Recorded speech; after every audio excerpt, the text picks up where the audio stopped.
Hello everyone, welcome back to the podcast series of Galgotias University. We often host couple of alumni, major guests from India only, and we talk about placements, career, and all the stuff. But today we have a very special guest from NTU University, Singapore, Mr. Ian Dixon.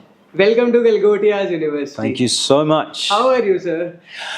I'm on a high completely. I mean, we've been treated to such a wonderful time at Galgotias, and all of the traditional dancing that's happened all day, and all of the pedagogical material's been. Like, but we were watching the live video of yours, how you were dancing like that. Yeah, I know. So amazing, sir. I've always wanted to do Bollywood dancing. Yeah. I mean, I'm a cinema professor, so to actually do what we see in the cinema is in Bollywood cinema is a great privilege. We'll definitely come over that cinema part. Even I'm also very passionate over acting and cinema. I even started my career as an actor itself. Did you? What, in film, television, theatre? No, not just in film, television. I remember when I was in my school days, so there was a sort of mono act skit was just presented over there. So I performed over there. From there, like my passion, my interest in acting got developed. Like I felt so passionate about it. But yeah, we'll definitely come over that topic itself. But I have an interesting question with you, sir. How was your interaction with the students of Galgotias University today? Any memorable thought you have in your mind? The abiding memory for me will be faces and faces and faces of deeply respectful students standing, like the paparazzi. There's cameras everywhere, and of course. As an Australian, what's interesting is that we have a very different personal space. So Indian people feel very comfortable, very close like this, but Australians want to go, mate, yeah. So, and this is my 5th time in India, and I absolutely adore India and Indian culture. So. That's just such a privilege to be here. This was amazing. Like Indians feel so close, and Australians are like very far. Yeah, that's right. amazing. I remember being at the at Fatehpur Sikri, and a bunch of just kids, just boys, just ran up to me. Hello, sir. And where are you from? They said. Where are you from? And when I said Australia, they go, Ricky Ponting! That's so amazing, sir. Yesterday I was just going about your profile, and I find like you're like mainly interested into cinemas, and you are teaching like directions and all of these stuff. Sir, I want to just know from you how you developed this interest, and when in your life you find this particular field as a passion of yours. Yes. I was 8 years old, and my uncle was a film enthusiast. He had amateur Super 8 cameras. And of course, you guys, your generation, you have these phones, and everyone's got a camera now. But for us to get our hands on moving image technology was incredibly hard. I'm talking, like, I was born in 1966, so it was the 70s. And I said to my dad, look, I've written a script and I've cast the whole family in this horror film, and I really, I want to do this. My dad, who was a very practical engineer, he took me aside and he said, now listen, filmmakers don't make any money. And it's a hard life, and you have to be in Hollywood, and you have to be commanding millions of dollars, so forget it, you're not going to make films. So he tried to stop the hobby. But you know what it's like. It's a red rag to a bull. He's like, I can't do that, watch me, right? Now, you took it as a challenge. I took it as a challenge, but it wasn't until 9 years later, when I was 17, and I was enrolled in university, and I enrolled in my first cinema studies course. I was in heaven. We studied the greats. We studied Hitchcock. We studied Fritz Lang. We went right back to thriller and the original 20th century cinema.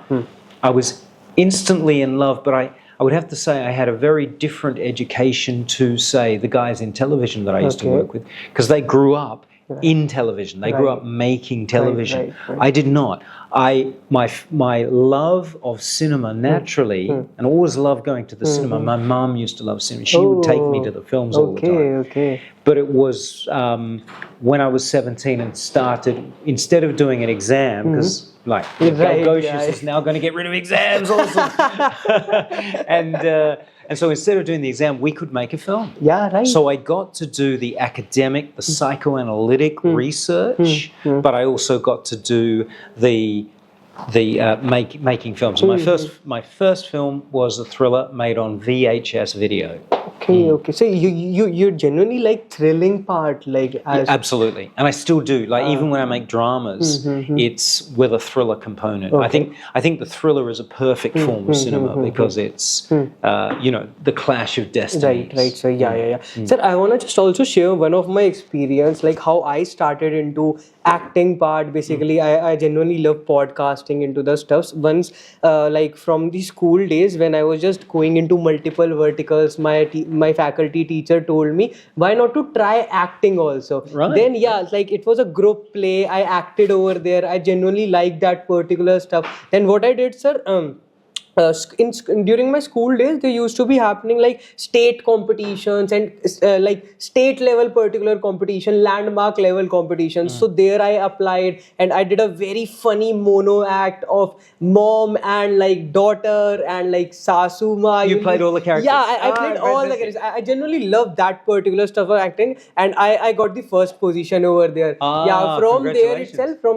when I landed to Galgotias, I tried into multiple stuffs, and YouTube was one of that because I genuinely love to interact in front of camera. Sir, I recently got an opportunity to showcase my ad over theaters.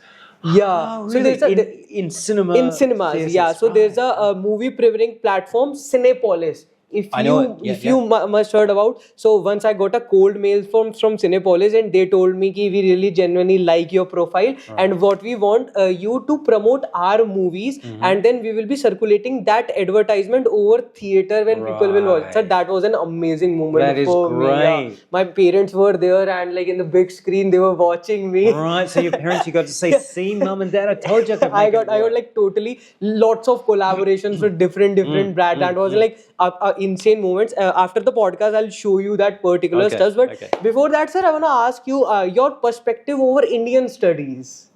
Of Indian studies? Yeah. I'm no expert on Indian studies, but I have published a few articles in Indian cinema. Yeah. I just want to say before we continue that my first professional life, my first job was as an actor, as a professional actor. Because I went to drama school 10 years before I went to film school. Okay. So it was a transition that I understand. Right. Yeah, that's another thing. So Indian studies.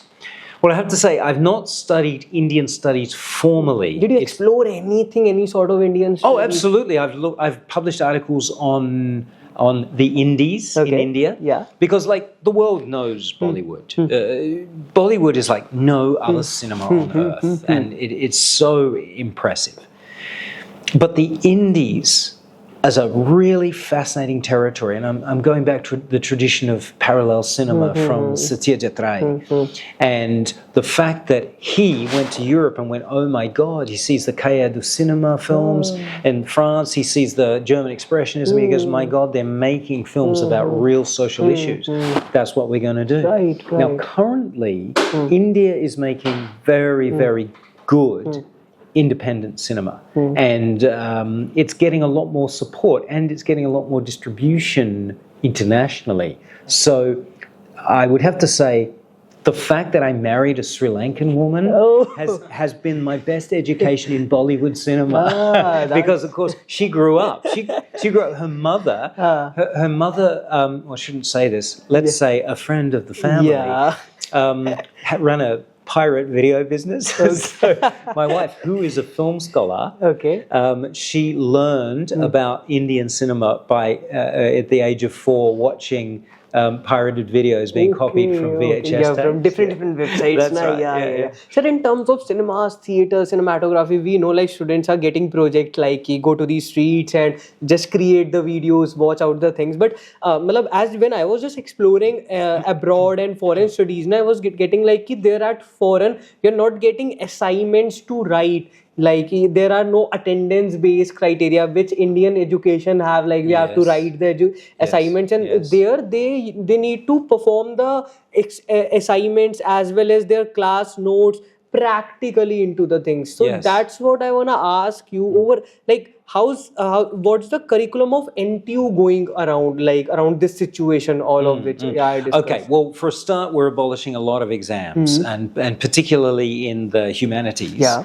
As soon as I got there, I looked at the exams that were being implemented as if it was still the 19th century. Yeah. Oh. And I went, but that's not what a director does. A director goes out into the industry and looks at a monitor on set and directs actors and moves the mise en scène or every element of the film around.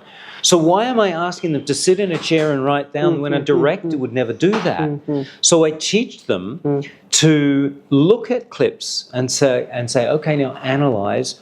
What would you do to improve that performance? And I don't tell them whether I think it's a good or a bad performance. Sometimes I give them bad performances. Right. What would they do? And what theories would you use?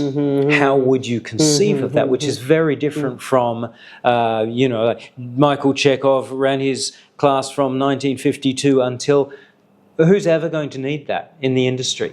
You know, and we're looking at it right now, that you know technology. Yes, sir. Let's allow you to operate with that technology to the best of the ability that I can bring from a world that doesn't exist anymore. That is celluloid cinema. Yeah. Sir, like today itself, Galgotias University inaugurated their new building. So how was the celebration in the morning?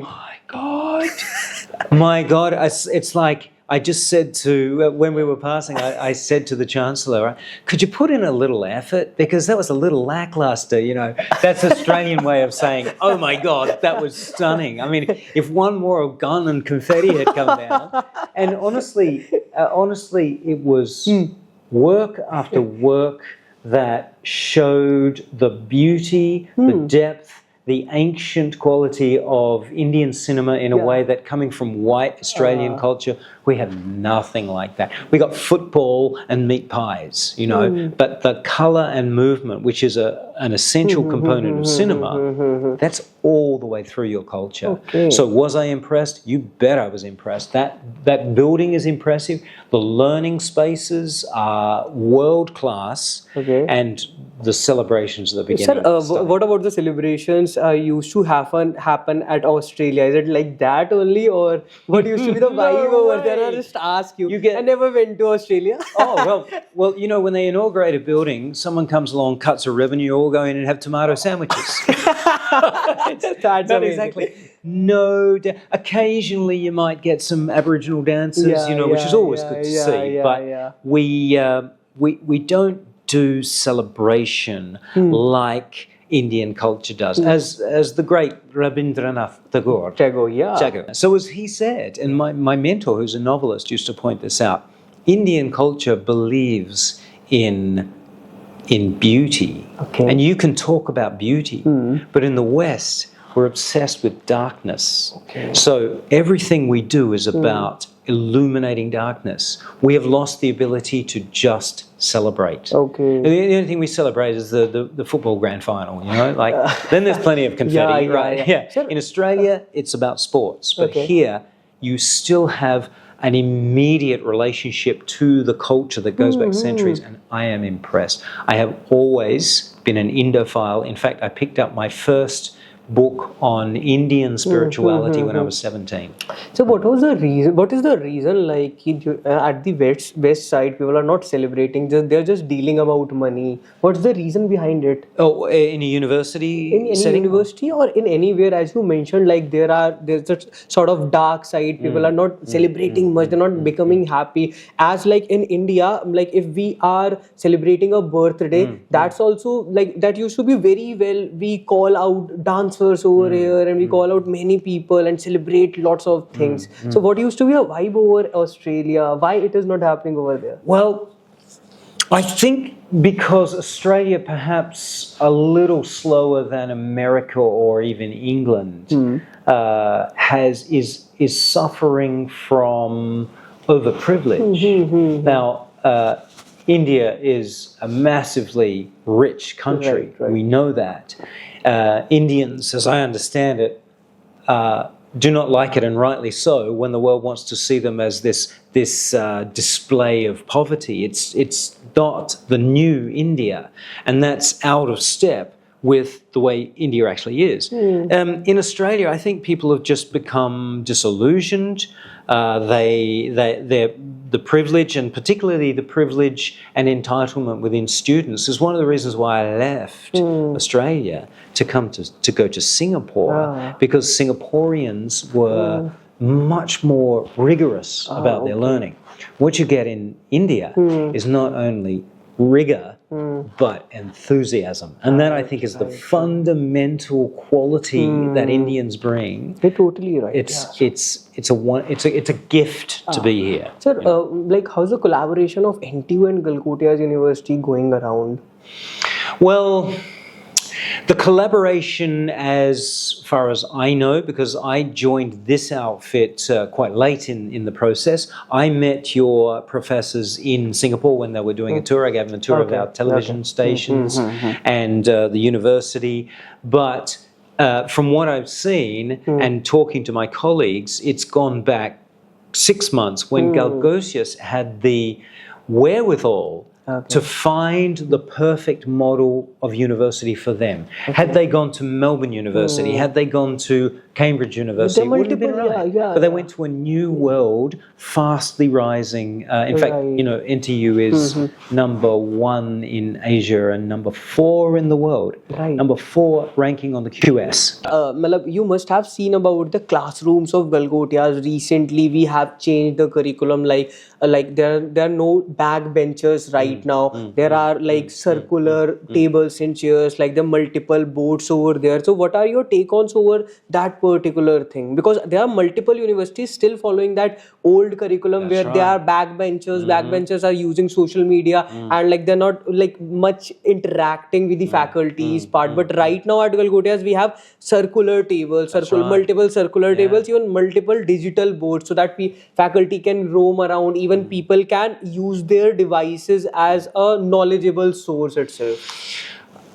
I have to say I was impressed, not the least part of which was that some of those rooms were built in 24 hours here at Galgotias, but they are the model of teaching and learning spaces that they have at Melbourne University, but they implemented at quite an early stage in NTU, in Nanyang. I have to say that rank seating, what did you call it? Backbenches or bad benches? Backbenches. Backbenches. I thought you said bad benches, and I couldn't agree more. Those benches, they are death. They are death to rigor in learning. They don't allow students, in fact, when students talk to each other, they're in trouble. And that model comes not just from the 19th century when certainly Western culture was training people to be part of a factory system. It's a pre-Fordist approach to education. It was teaching them to be passive, don't talk back, lower your energy, be bored out of your mind, and just concentrate on the expert who knows everything. It's not the way the classroom is today. The flipped classroom knows that you, the students, you're in charge of your own learning. And as we encourage you to take responsibility for your learning, we also take a seat back. How can we help you to learn what you want to learn? Yeah, sir. You're absolutely right, sir. Mainly in cinemas, like you're just watching that output part in the screen. So, but I want to just ask you how you are teaching in your classroom. What used to be the vibe of that? Because that whole back-end process, like this is a screen and like the whole back-end process, which like created that particular output.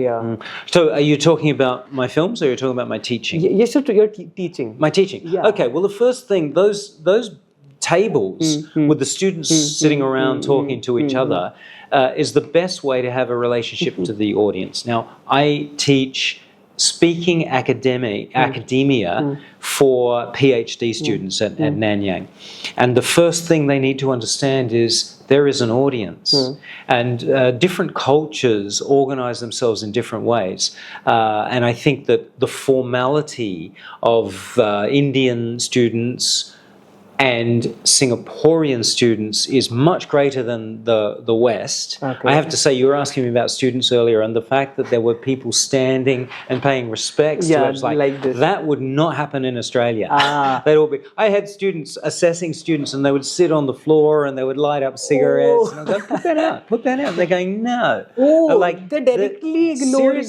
Seriously, it's the enemy to education. Okay. Because if young people aren't embracing their own education, then it's very sad. But to answer your question, the first thing that those tables give us is the ability to walk amongst the audience and have a relationship with them.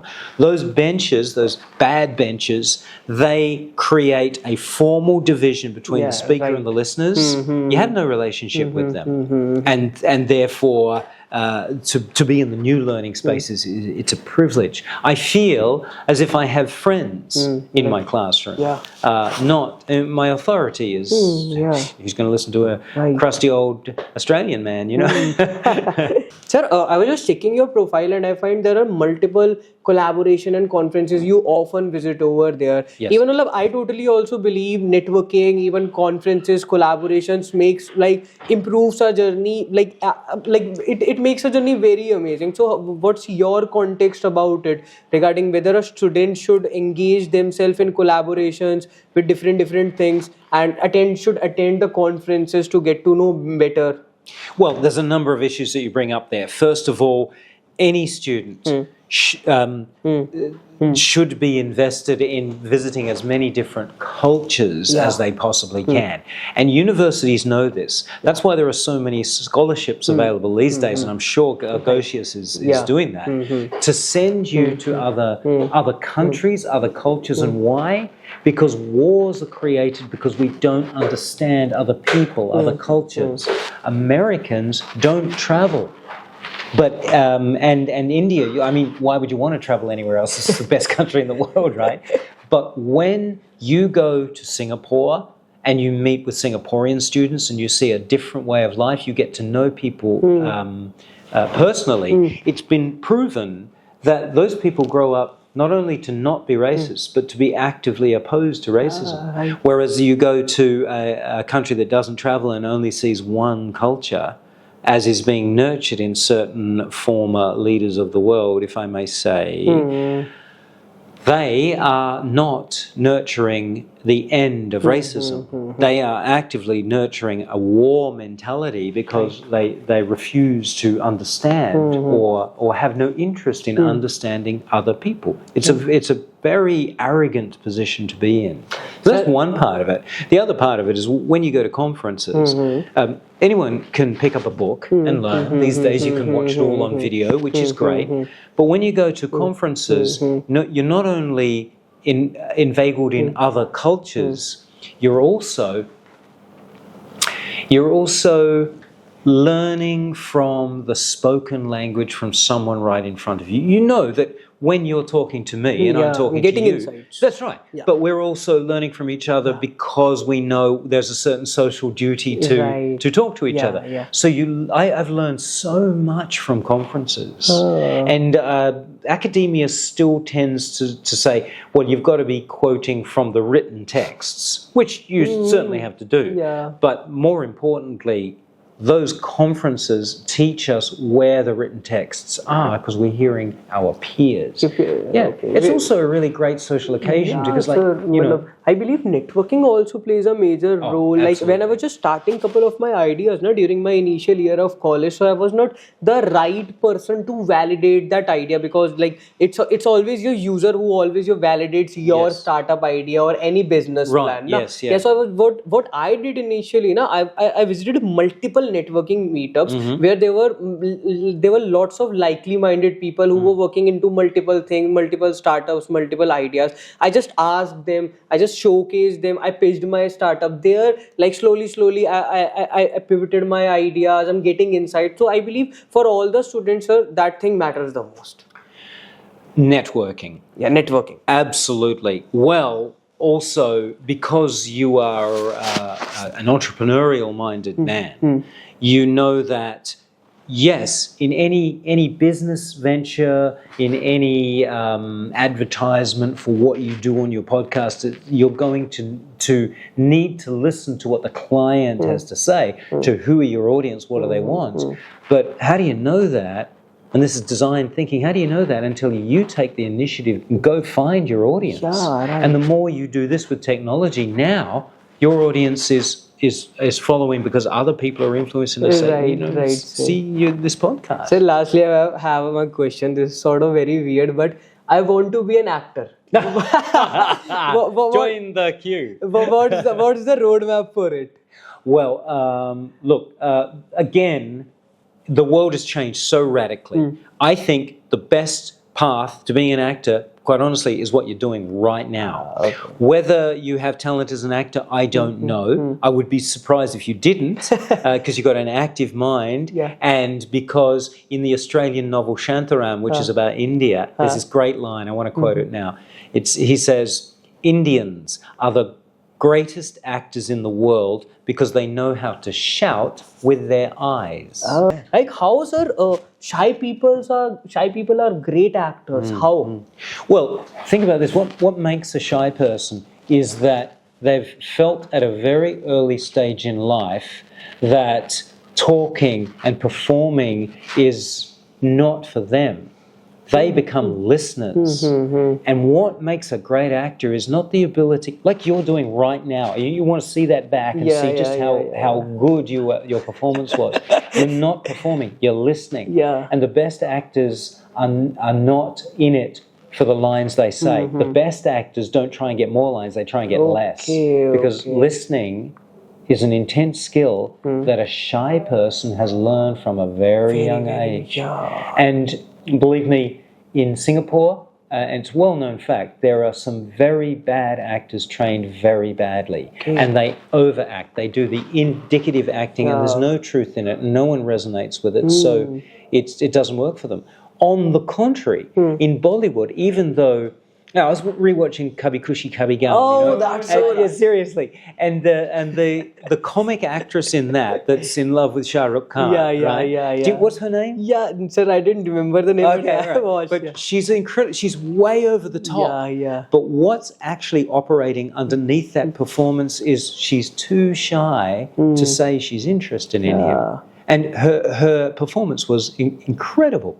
That's a different thing to trying to say, oh, I'm so sad, I'm happy. It's ridiculous. Yeah, sir.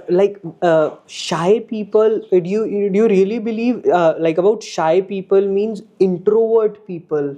Introverted? Introverted people are a good actors, you're trying to say Most really good actors that I've worked with, and I've worked with some very fine actors. I used to work with people like Chris Helmsworth and Hugo Weaving, if you remember The Matrix, Hugh Jackman, Wolverine, Wolverine. I acted that Cinepolis. Wolverine. Right. Yeah. Well, I used to work with him, and they're really very, very decent, down-to-earth people.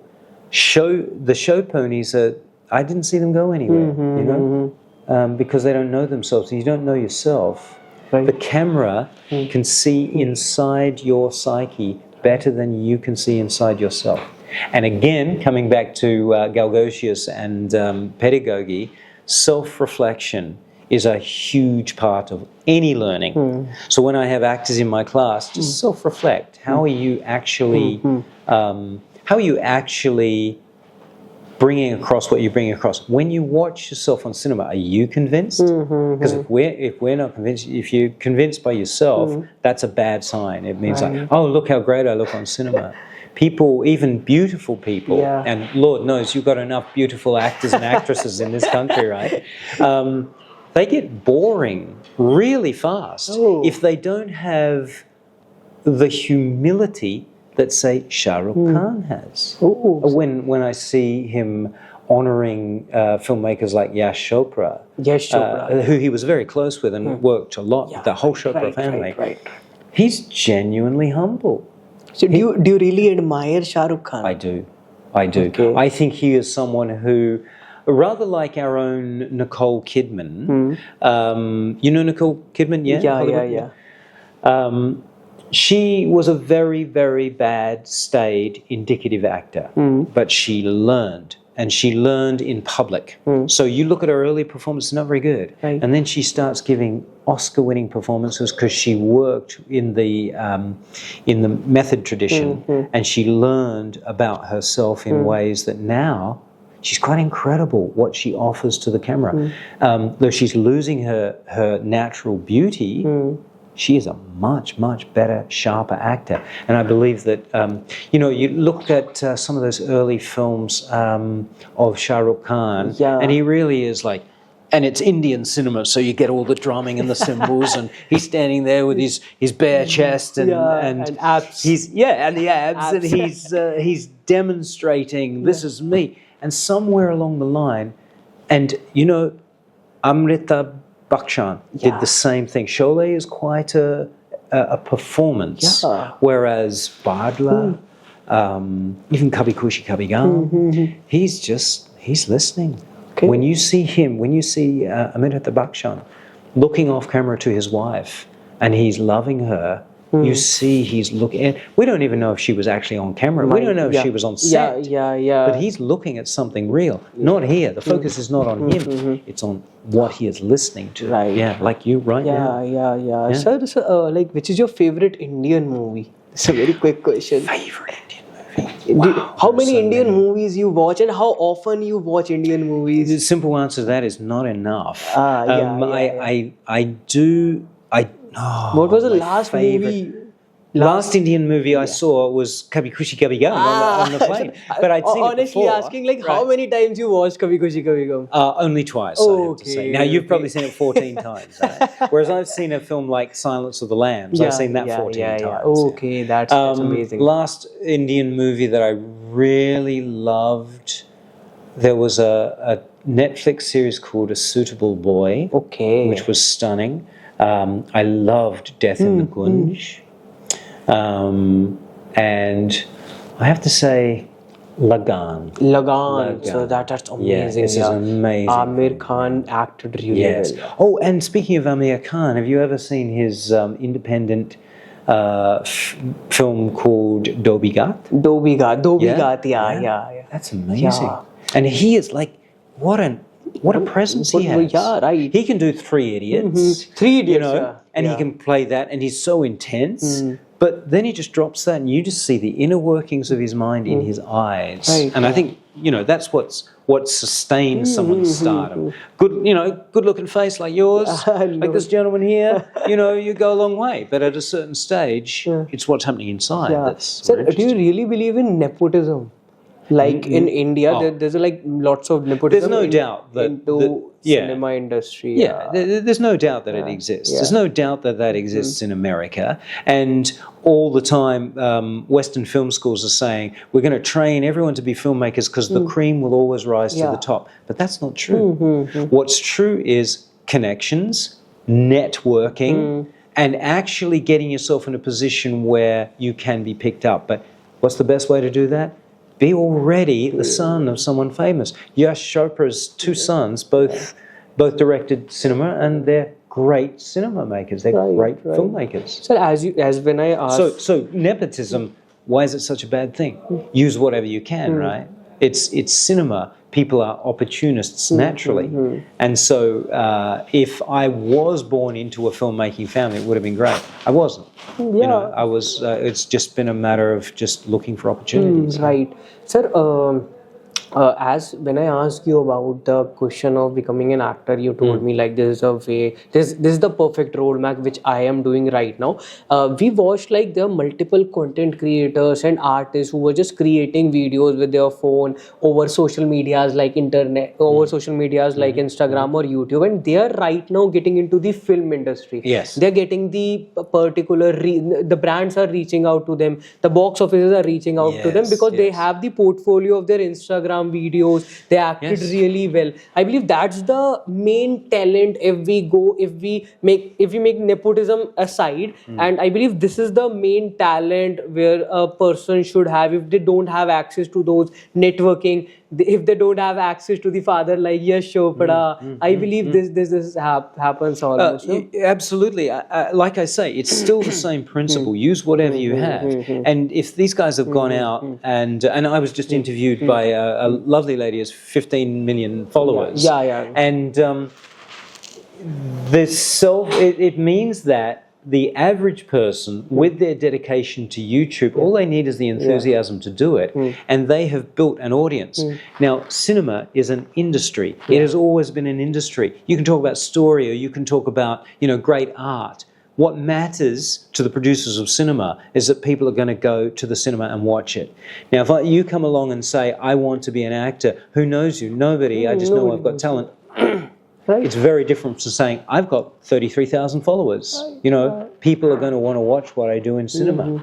You've given yourself that opportunity. Right. Lady Gaga made that for herself, And there's plenty of reason to say, well, she's also a white Western woman who has exploited her privilege over there. Right. But look what's happening here in India. Look what's happening on Galgotias.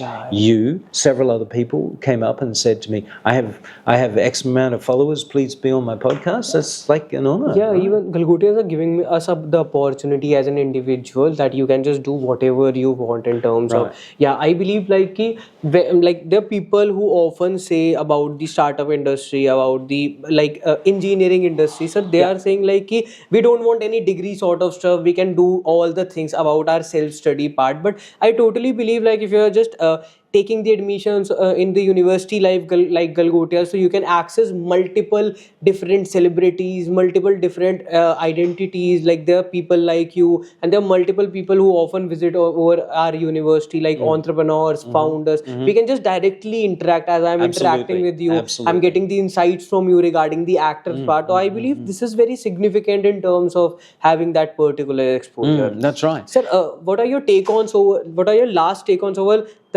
how the students of Galgotias can improve themselves? Oh, is that possible? You guys are perfect. Yeah. Actually, I'm saying that as a joke, but I actually do mean it. That what we have observed since we've been here is there is real rigor for learning. There is a real concern to take learning into the student's own hands, which if you're in a country that has lost that, then you've lost everything. Right. I would say that India has, and partly this is a post-colonial thing due to those horrible British people that ran your country, and then thankfully you kicked them out. Yay, Gandhi. I would say the legacy of that is that Indian people can be low status. Like I'm walking along and people are bowing to me and being very respectful. I say, well, in the West, in America, in Australia, a culture is such that that's broken down. So any one of the students that I walked past can come up to me and talk, and I'll engage them in conversation. Now, I'm not everybody. Some people will still be hierarchical about that, but I think Galgotias University is full of such enthusiasm that let yourselves step over that line. And we know that Indians can do it because, as I mentioned in my last talk, when my friend in Australia was producing an Indian film in Brisbane, there were 4,000 Indians who turned up out of nowhere. They had no problem crossing that threshold, And I think that it's not that it's disrespectful to do that. It's that it's ultimately respectful because the students who did right walked very close to me and whispered in my ear, "Sir, I'm an influencer." Right. And that makes an impression. Right. Yeah. And so have confidence. Yeah. And the world knows, I hope that you know this in India, that countries like China, and India, they are the world leaders of this century. This is the Asian century. And so, and also, Indians in Australia are very respected for being leaders and very good business entrepreneurs. So have faith in what your culture has given you naturally, and also just push the boundary just a little bit more. Yeah, sir. Thank you so much for your really great insights. Well, thank you so much. Thank you so wonderful much for your interviewer. So you were very wonderful. Yeah. And if you want to go into acting, just keep listening like you are. You got a great face, you got a good personality, and now just let that all go and just be in front of the camera. I remember in my early days, I could not get a job in cinema, in film and television as an actor for the first 10 years of my acting career. On stage, I was unstoppable. It was like you, right? Loads of energy, too much energy. But so why you were not getting the job then? Oh, because for a start, I hadn't found my niche, my casting niche. I'd found it on stage. I was playing heroes on stage. But an amazing thing happened, and it's called the Australian sun. And the Australian sun shines on your face, you get lots of wrinkles. At the age of 31, I ceased to be the pretty boy on stage, and I started to be the ugly guy with the gun, right? So I started playing the bad guys, and that changed everything. So suddenly it was like, that guy looks really mean. That bad guy. Me, that's right. I always played on film and television. So my theatre career ended at 31, and my film and television career started. From 31? From 31, and I think that, like, with people that have a lot of energy like yourself, the older you get, you lose a little bit of that energy, and you get a little bit more chill. So thank you so much for this really great communication. Thank you.